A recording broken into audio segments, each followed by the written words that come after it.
Olá, boa tarde para você. Está acostumado? Começa agora mais um SBT Rio Eleições 2016 e a gente está recebendo aqui no estúdio o candidato Flávio Bolsonaro do PSC, que concorre à Prefeitura do Rio de Janeiro pela coligação O Rio Precisa de Força para Mudar. Para me acompanhar, editor-chefe Humberto Nascimento, companheiro, mais uma vez, obrigada por estar aqui com a gente para me ajudar. Candidato, boa tarde para o senhor. A gente começa sempre com uma pergunta do telespectador. E eu sempre pesquiso para ver qual é o assunto que o telespectador quer saber mais. Na sua teve uma diversidade muito grande, essa é a palavra. E eu peguei aqui uma muito interessante, que até agora não tocou nenhum ponto, a gente não fez pergunta para nenhum candidato, que é em relação à política trabalhista por parte do município. E o Douglas Henrique coloca, é claro, uma pergunta mais abrangente. O que o senhor pretende fazer de políticas trabalhistas, principalmente em prol dos homoafetivos, negros, mulheres que ainda sofrem preconceito e, consequentemente, a gente sabe, dificuldade de entrar no mercado de trabalho. E coloca uma pergunta minha na história. O que o senhor acha de você ter igualdade de salário em qualquer ramo, seja na prefeitura e qualquer lugar, para mulheres e homens? Bom, boa tarde a todos os nossos telespectadores. Te agradeço. Como é o nome da pessoa que perguntou? Douglas Henrique. O Douglas, agradeço a sua pergunta. E eu tenho uma coisa muito clara para mim. As políticas não é de geração de emprego, é de qualificação das pessoas, que é o que a Prefeitura pode também fazer e possui até na sua Secretaria de Administração. Programas para isso, para capacitação de pessoas, tem que ser para todo mundo. Qual é a capacitação que eu tenho que dar diferente para quem tem a pele negra ou para quem tem a pele branca? A gente tem que olhar para as pessoas, com um olhar de igualdade, de respeito. É isso que a gente sempre prega. Minha briga nunca foi contra gays. Sabe o que eu digo sempre, Isabelle? Tem gays segurando o fuzil, fardados, servindo o exército brasileiro, lutando, dando as suas vidas pela nossa segurança na fronteira do nosso país, e a gente tem que ter muito orgulho disso. Eu sou contra essa segmentação da sociedade em função de cor da pele. Fica essa guerra, negros contra brancos, ricos contra pobres, homens contra mulheres. Se eu faço um concurso público na prefeitura, tem que ser para quem for mais capacitado. Quem tiver mais mérito, quem tiver mais capacidade, vai. E aquelas pessoas que não conseguem competir em nível de igualdade, porque estudaram numa escola pública de má qualidade, por exemplo, cabe à prefeitura oferecer esse tipo de curso para a pessoa se capacitar, às vezes para até nem fazer um concurso público, Isabelle, para ter uma profissão digna como qualquer outra e trabalhar autonomamente, caminhar com as próprias pernas. A prefeitura ela tem um Bolsa Família municipal, a mesma base de dados do Bolsa Família federal. E a gente sabe que reportagens recentes mostraram isso, cerca de 1/3 são fraude, o outro 1/3 são de pessoas que poderiam estar trabalhando, e o outro 1/3 é de pessoas que realmente não podem trabalhar, não têm condições de trabalhar. A prefeitura tem que servir a essas pessoas que não conseguem, que não têm como sobreviver, ajudar quem mais precisa. Agora, esses, por exemplo, que poderiam estar trabalhando, no meu governo, vão ter um prazo, a prefeitura vai oferecer uma qualificação para eles deixarem de depender desse Bolsa Família municipal. Eu entendo isso, o que liberta a pessoa também, além da educação, é o trabalho. Vou ficar orgulhoso de, no final do meu governo, dizer que menos pessoas recebem o Bolsa Família do município, que é sinal que elas conseguiram caminhar com as próprias pernas e dar muito mais dignidade para a sua família por intermédio do emprego. O que o senhor acha em relação à política de igualdade salarial, que hoje a gente sabe que somos maioria, mas mulheres ganham menos do que homens? Isso é fundamental, tem que ter. As mulheres já estão ocupando o espaço delas no mercado de trabalho pelos méritos próprios. O câncer de formatura da Polícia Militar, por exemplo, é comum. As 3 primeiras colocadas no curso de policiais militares são mulheres. Então é isso, tem que partir para essa igualdade, sem preconceito. A palavra-chave é essa, é respeito e não ficar segmentando. Eu sou contra essa coisa de ficar botando um contra o outro, em função, como eu falei aqui, de vários estereótipos diferentes. Humberto Nascimento. Vamos falar de saúde, candidato. Sim. No seu programa de governo, o senhor diz que vai transformar a medicina da família no paradigma de excelência do Brasil. Esse programa foi implantado na China comunista em 1949 e existe em Cuba desde a década de 60. O senhor, como um político reconhecidamente, declaradamente de direita, foi buscar inspiração justamente nos países socialistas?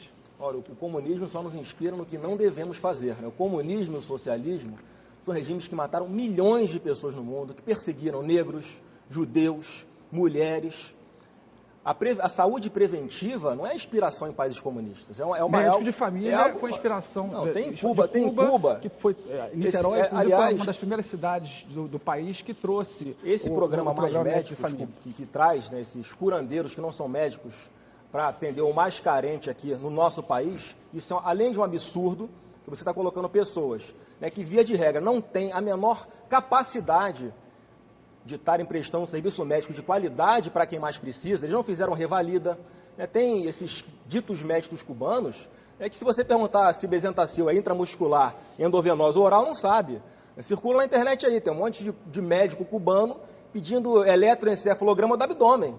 Mas circula muita coisa na internet. Não, mas é verdade, tem diagnósticos. Tanto é que hoje muitas receitas não dão mais espaço para eles preencherem com o próprio punho. Ele tem que marcar xizinho nas possibilidades ali. Eu quero fazer, sim, um trabalho grande na saúde preventiva, porque é fundamental.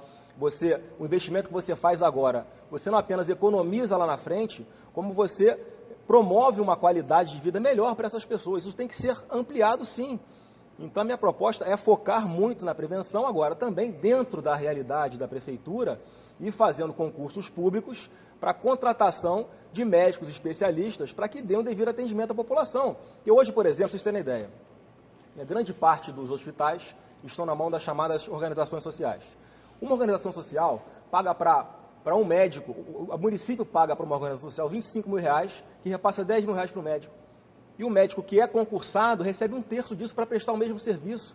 Por que a gente não pode, progressivamente, ir fazendo concurso público para essa parte de alta complexidade, que tem que ser administrada diretamente pela prefeitura e, como eu falei, dentro da realidade da prefeitura, dar um salário decente para esse médico de carreira? E o mesmo raciocínio se aplica, obviamente, a todos os outros da área da saúde.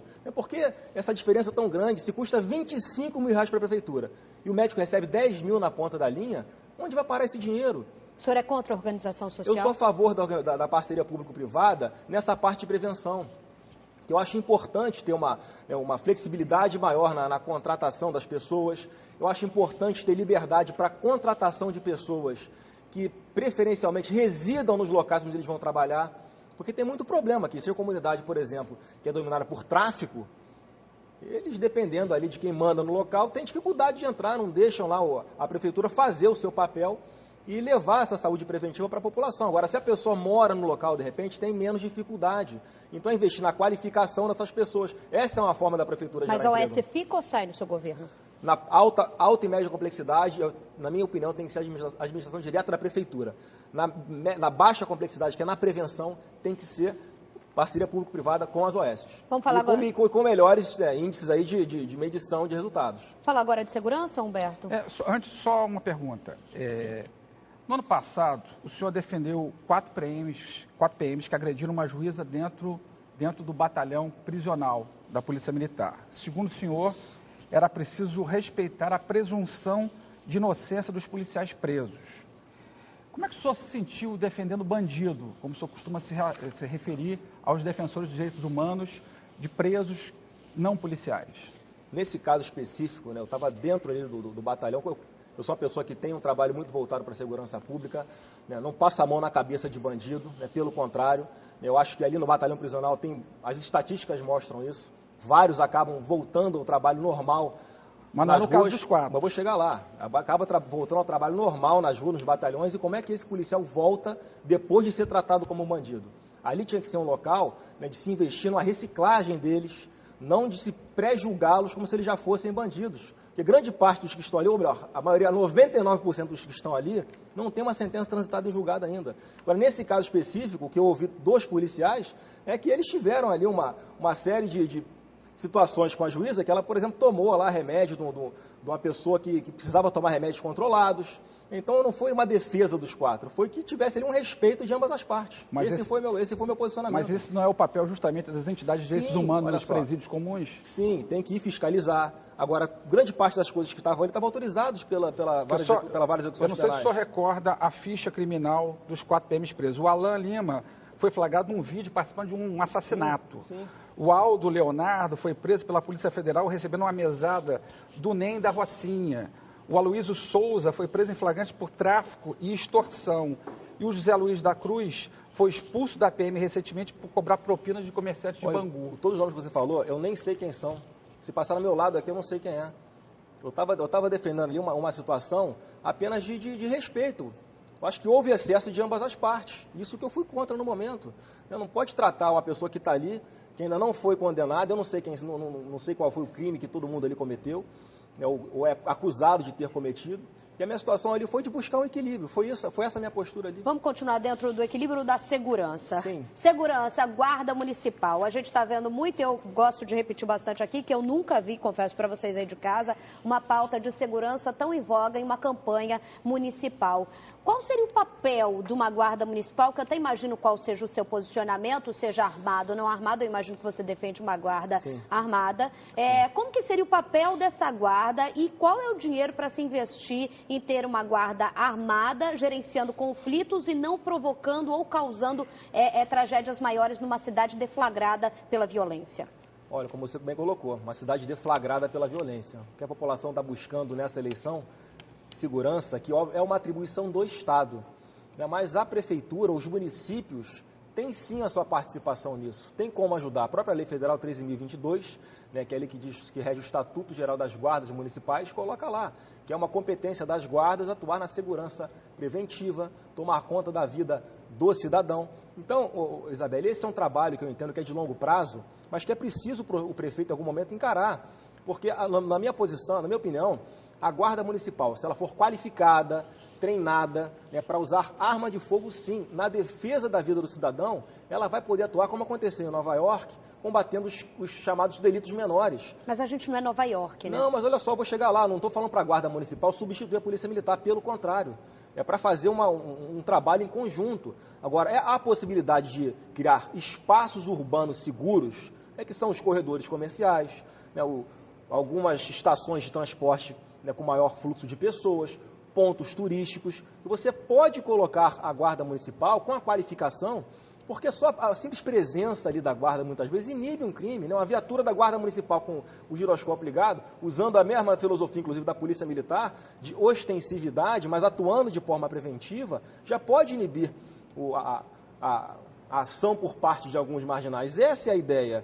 No centro da cidade, por exemplo, o que é que mais aflige ali a população? São uns trombadinhas ali que passam, roubam um celular, roubam um cordão de ouro. Aí como é que você vai mandar um guarda municipal correr atrás de um assaltante desse? Vai que o cara está armado, o cara está com uma faca. Então, o servidor público do município, ele estando qualificado e preparado para atuar em situações como essa, ele vai atuar de forma preventiva. E mais, obviamente, não é só isso que vai resolver o problema da segurança. A prefeitura pode e deve, no meu ponto de vista, no meu plano de governo, fazer um investimento em tecnologia. Eu estive em Israel há 4 meses, visitando Jerusalém a convite do governo de Israel. E lá o sistema de tecnologia deles de câmeras é um negócio fantástico, tudo com inteligência artificial. Então, se você coloca também, por exemplo, nós temos mais de 7.000 câmeras da prefeitura espalhadas pela cidade.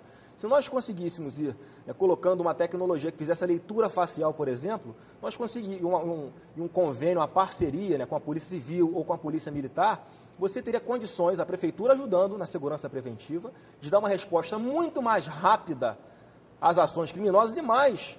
Pode ser usado em diversas outras finalidades. Quer ver uma que é nobilíssima? Se nós tivéssemos um sistema como esse funcionando, o descobrimento do paradeiro de pessoas desaparecidas. É possível, com tecnologia, você fazer isso. Então, a prefeitura pode e deve usar os seus recursos para essa finalidade. Mas, candidato, só pegando esse gancho aí da segurança, mesmo com um gigantesco reforço no policiamento durante a Olimpíada e agora a Paralimpíada, o Exército, Força Nacional, Polícia Militar, os assaltos, os roubos aumentaram 44%. Ou seja, a segurança não é só uma questão de efetivo, de ou força nacional, não. De força, ou de se ter arma, porque tinha uma quantidade de arma absurda. Apesar disso, não houve uma diminuição, não houve uma redução. Houve alguns locais, né? Pois é, mas não é muito simplista essa coisa de botar só gente armada ou aumentar o reforço? Como eu falei, não vai além de questões sociais? Vai, com certeza. Como eu falei, isso não é a solução. Como o problema da segurança é uma competência estadual, mas no Brasil o meu sonho é que fosse como na América, que os estados pudessem legislar sobre o Código Penal. Então a questão da impunidade é que é o verdadeiro combustível da criminalidade. Hoje o menor de idade, como eu falei, rouba um celular de uma senhorinha ali na Avenida Presidente Vargas, ele sai correndo rindo. Mas o que a gente quer saber também é da parte da política pública de social, de educação. Eu vou chegar lá também. Então tem que haver sim uma mudança na legislação. Por exemplo, a redução da maioridade penal é um fator que para mim é fundamental para reduzir essa sensação de insegurança. Os menores cometem crimes sabendo que ficarão impunes, cometem estupros sabendo que ficarão impunes. Quando são pegos, ficam no máximo 6 meses, porque o Estatuto da Criança e Adolescente diz isso, né, que no máximo 6 meses o menor apreendido vai ser reavaliado por uma equipe psicológica, uma equipe técnica lá, não sendo proibido que se avalie qual foi o tipo de crime que ele cometeu. Então, se ele tiver bom comportamento, em no máximo 6 meses ele está nas ruas. O levantamento feito recentemente aí pela imprensa mostra que menos de 1% dos jovens aprendizes ficam 3 anos, que é o tempo máximo de medida socioeducativa. Mas prendeu o cara, Então, enxada penitenciária, depois ele vai sair, porque ele vai sair uma hora. O senhor é advogado, sabe disso? Sim. O senhor acha que ele vai voltar bonzinho para a rua? Eu não acho que ele vai voltar bonzinho, a gente tem que investir na prevenção antes que ele entre para a vida do crime. Agora, eu prefiro uma cadeia cheia de marginais do que um cemitério cheio de inocentes, que é o que está acontecendo. Então, no meu ponto de vista, a gente não pode tratar de segurança só com teoria, né, com coisas que não, com remédios que não são doídos, né, que não são amargos. Tem que ter mudança na legislação. Agora, a prevenção, que a gente entra na parte da educação. A gente tem que investir muito em educação. Todos os candidatos estão falando óbvio, e eu também defendo isso, que é a escola em tempo integral, né, para que os alunos permaneçam na escola. Mas o que é que esses alunos estão aprendendo dentro da escola? Os índices do IDEB estão mostrando para a gente. Infelizmente, o aluno no Brasil chega no final do ensino fundamental sem saber interpretar um texto. Muitas vezes sem saber fazer uma conta simples de matemática. Qual é seu plano? Então vamos lá. Então, olha só, vou chegar. Educação. Escola em horário integral, incluindo pré-escola e creche, né, para que as mães possam deixar os seus filhos irem trabalhar, os pais. Agora, tem que ter uma mudança radical na grade curricular. O que seria essa mudança? Porque eu, como mãe de um filho de 4 anos, eu fico procurando toda uma ideia de se construir um cidadão e não da decoreba que eu, você, fomos frutos e que a gente sabe que hoje não funciona. Qual seria o seu modelo ideal para a educação municipal, principalmente a infantil, antes da gente ter o problema lá na frente, que é o que você disse? No meu plano de governo também, é uma experiência que está dando muito certo em São Paulo, um projeto chamado Sementes Brilhantes, né, que é com crianças nas creches. Então, de 0 anos até os 3 anos de idade. É um programa reconhecido internacionalmente, premiado pelo Instituto do Bill Gates, e que eu quero trazer para a rede municipal das creches, né, que nada mais é do que algumas rotinas que são criadas dentro de sala de aula, né, dando os estímulos corretos, né, para essas crianças, de psicomotricidade, coordenação motora, porque cientificamente está comprovado, a criança torna-se passa a ter uma capacidade muito maior de aprendizado, desenvolve o cérebro da criança. E é um segmento que nós ainda não estamos investindo. A prefeitura focou muito no ensino fundamental, mas não focou nas creches, na pré-escola, porque eu tenho 2 filhas também, Isabelle. Então, como a gente está brincando, cansa brincar. A criança tem muito mais energia do que a gente. Então, você às vezes é comum, brinca uma horinha, dá um celular na mão dela, bota uma televisão para ela assistir. Esse programa não, ele cria rotinas para ocupar todo o tempo dessa criança dentro da escola. Você empodera as professoras e as cuidadoras, que é fundamental isso. Eu sou da época, Isabelle, que os professores eram os primeiros a serem convidados para uma festa de casamento, uma festa de aniversário. Hoje isso não acontece. A categoria mais importante do nosso país está completamente sem crédito, sem ser valorizada. Temos 1 minuto e eu não gostaria de deixar de tocar no assunto, que o nosso diretor também está falando, que a gente fala com todo mundo. Transporte. Zona Oeste, principalmente, fez um monte de pergunta de transporte. O pessoal da Zona Oeste, né, eu já tive aí, por exemplo, em Santa Cruz há poucos dias, em Campo Grande, também reclamação generalizada, né, porque não há integração entre os modais. As pessoas que moram longe de uma estação de BRT têm dificuldade de chegar nesses ramais centrais de transporte. Eu fui lá em Santa Cruz. A estação, eu sou um leigo para falar de transporte, mas quem olha ali percebe claramente.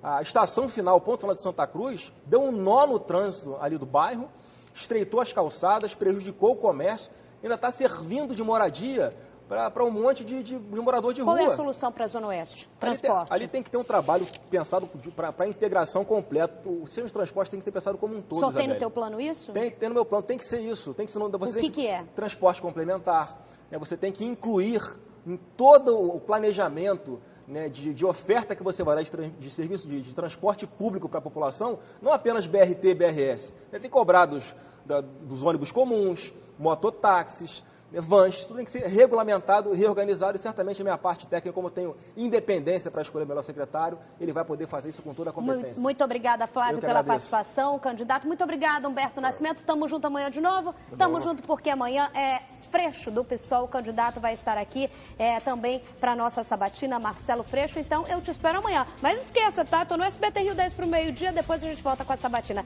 Tchau!